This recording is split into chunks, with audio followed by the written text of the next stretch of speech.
Brian, you had three guys leave the game yesterday with injuries. What can you tell us about Malcolm Brown, Jerome Baker, and Jason McCourty? So Jason and Malcolm, we expect both guys to go on IR for at least 3 weeks. And Bake, we think he's, that'll be a day-to-day. We'll see how that one goes. And anything new on the Michael Dieter situation? How ready might he be to come back off IR? He's actually, making a lot of progress. Don't expect him this week, but he's certainly making a lot of progress. Thanks. Tim Reynolds. Brian, yesterday obviously was the third time you guys have had to watch a last play field goal beat you. Yep. I'm sorry that this sounds kind of like a broken record, but just how much more can a team take with everything that's gone on, and to lose 6 in a row and three of them in that way?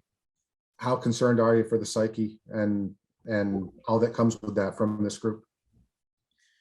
I think it's a resilient group. I think, we talked about that today, and we've lost 3 games with a field goal at the end. And we talked about the margin for error the last couple of weeks, and really all year. We're really on the wrong side of that, and there's a myriad of reasons why. But when it comes down to a field goal at the end, there's 1-2 plays that could have turned it, could have been the difference. We understand that, and we have to make more plays throughout the game. So it doesn't get to that point. Or if it is, in that situation like it was yesterday, we have to do more, offensively, defensively in the kicking game to pull it out, which we haven't been able to do. It's been disappointing. But as far as the psyche of the team, look, I've said this all year. This is a resilient group. This isn't an effort issue. This isn't a desire issue. This is just in a situation right now where we're just not doing enough to pull these games out. And we'll continue to prepare the way we've prepared. We'll always look at different ways to do things. But we need to find different ways to help these guys finish these games out. David Lang, WPLG. Hey, Flo. I think we all appreciated yesterday that both you and Tua spoke about how you guys have had conversations to sort of deal with the outside noise, the trade rumors, the distractions. I was just curious, you talked about the psyche of the team. For a young quarterback like Tua, do you feel like in just 2 years he's been through almost an inordinate amount of distractions with all the things around him? And how do you keep him locked into where you want him to be given everything that's going on? I think he's been locked in, and I think he's played well the last 2 weeks. Not perfect, but I think he's played well and moved the ball and giving us a chance to win the last couple of weeks.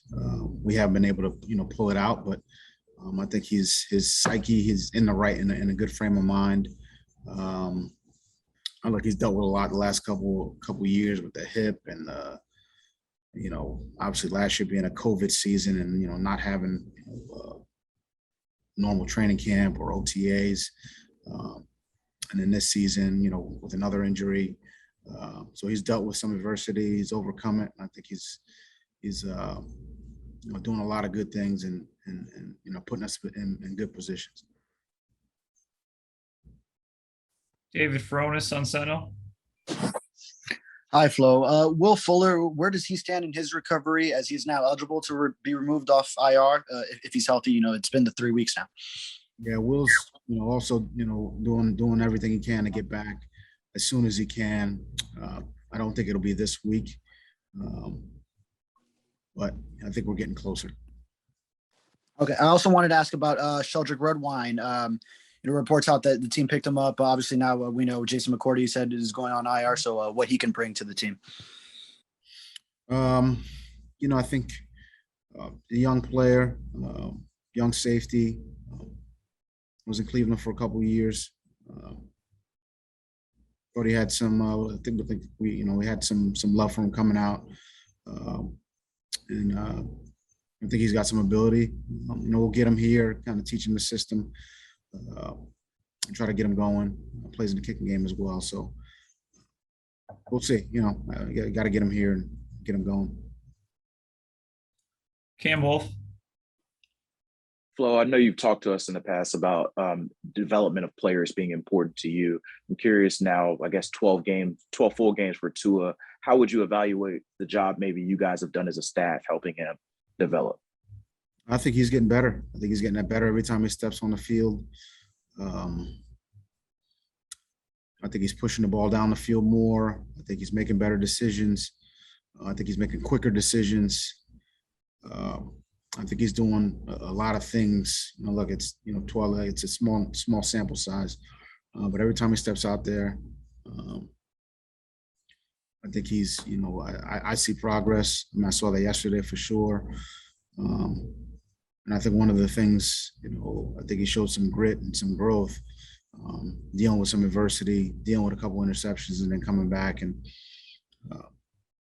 giving us an opportunity to win the game at the end. So he's a young player. Everyone develops at a little bit different pace, but I think he's doing a lot of good things. You mentioned everybody develops at a different pace. When you had that quarterback position, obviously that gets a lot of eyeballs. How do you view maybe the timetable needed to evaluate whether this quarterback is developing how you want them to?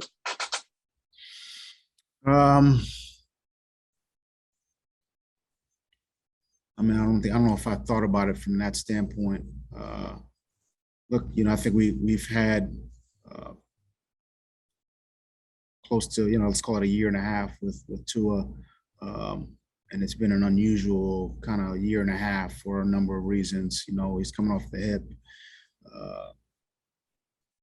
Now he's had dealt with another injury this season. But I would say the last 2 games, he's done a lot of good things. I think he's headed in the right direction. And, we're pleased with the development that he's shown over, these 18 months. Omar Kelly. Flo, I wanted to ask primarily about Will Fuller. I know he's got the hand injury, but there are players with injuries who are around the team or on the field or at practice. Why is it that we haven't seen Fuller, not just since the hand injury, but during OTAs, during training camp? Why has Will Fuller not been present? Why isn't he there watching? He's been around. I know I see him every day in rehab. And, as far as getting out there and, being at practice, most of he does his work during practice. So that's kind of how, we have it set up for him. And really most of our guys who are IR, they kind of work during meetings and practice. Mark, Buffalo News. Yes, Coach, thanks for doing this. Last year, you probably talked about this with the Miami reporters, but last year you were number 1 on third down defense. Just, can you pinpoint or what have been some of the factors for the drop-off on third downs defense? Probably communication, overall execution, but I would start with communication and, not good enough in the fundamentals and technique standpoint from fundamentals and technique, and definitely something that we need to improve on. That down is a big down. From a momentum standpoint, getting off the field, getting the offense back on the field, getting the return units back on the field. And again, last year was last year, and this is a totally different situation, totally different, year, new opponents. So we got to improve in that area for sure. Right. Thank you. Go ahead, Mark. And then, so just to, just looking at the Bills offense and where they stand right now, I mean, the addition of Sanders, do you see them maybe even being more balanced as a passing unit than last year? Or what do you think about his certainly an explosive unit, already with Diggs and Beasley, Singletary, and you add Sanders. So it's definitely an explosive unit. They do a good job. They're well coached. And it's definitely a tough test. Thank you. Daniel, Miami Herald. Hey, Brian, I had two separate questions for you. One, you guys released or waived Reed Sinnett to make room for Isaiah Ford. Do you expect Reed to return to the practice squad? And second, with Jerome missing most of the game, did Javon Holland handle the communication duties on defense? No, we actually, Sam Agavon handled the communication from, Josh to the rest of the defense. What was your first question? Reed, do you expect Reed to come back to the practice squad? We'll see. You'll see if he, the waiver wire today, and see how that shakes out. But if so, yeah, we'd like to get him back. Thank you. Travis. Hey, Coach, good afternoon. You had mentioned Tua being aggressive and pushing the ball down the field. I just kind of wanted to get a coaching philosophical, coaching point from you here with regards to being aggressive versus kind of calibrating when to kind of pull that thing back for a young quarterback. Because on the pass of Durham Smythe, it looked kind of like there was a couple guys in the area. How do you calibrate being aggressive with also making good decisions for a quarterback so early in his career? I think that's a very valid point. I think you want to be aggressive, but you also you want to make smart decisions and not put the team in position where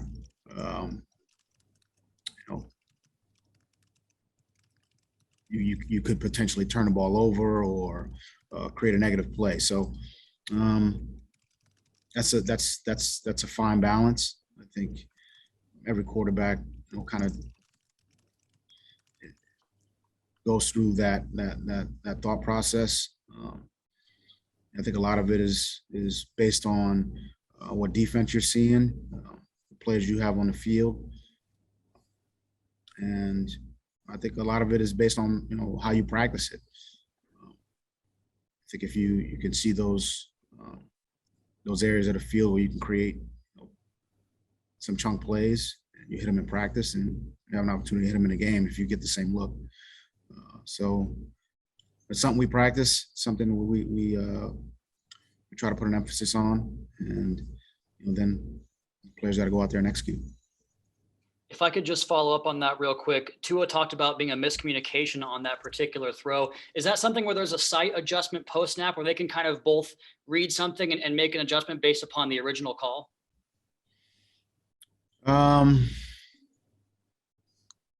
Which play are you talking about? We might be thinking of two different. The first interception was when Durham Smythe was in the area. Oh, okay. Yeah, I mean, there's miscommunication on that one. Unfortunately, and yeah, I mean, I think it's one that Tua wishes he had back. Durham wishes he had back, and I think it's something we got to learn from. Yeah, there's when you look at it that way, there's some other places we could have went with it, but what I liked about most about that was Tua's response, Durham's response, and being able to turn it around and create some positive plays after that mishap. John Warrow, Associated Press. Hi, Brian. Thanks for doing this. Just wondering, based on just your history against the Bills or in Miami, is it one thing that seems to go wrong? Can you pinpoint what has been your struggles against the Bills over the course of this 6-game skid over the past couple of years? Is it one thing? Is there a number of things? And what is your approach to now facing them, this Sunday? Well, they're a good football team. And they're a balanced football team, offense, defense, special teams. They're well coached. They got good players. When you play a good football team, you have to, or we have to play well on all 30 phases to have success against a good team, or really any team in this league, because every team's good in this league. So, that's really what it boils down to. They got good players, they got good coaches, they execute well, they play well together. And, it's always a tough test, especially going up there.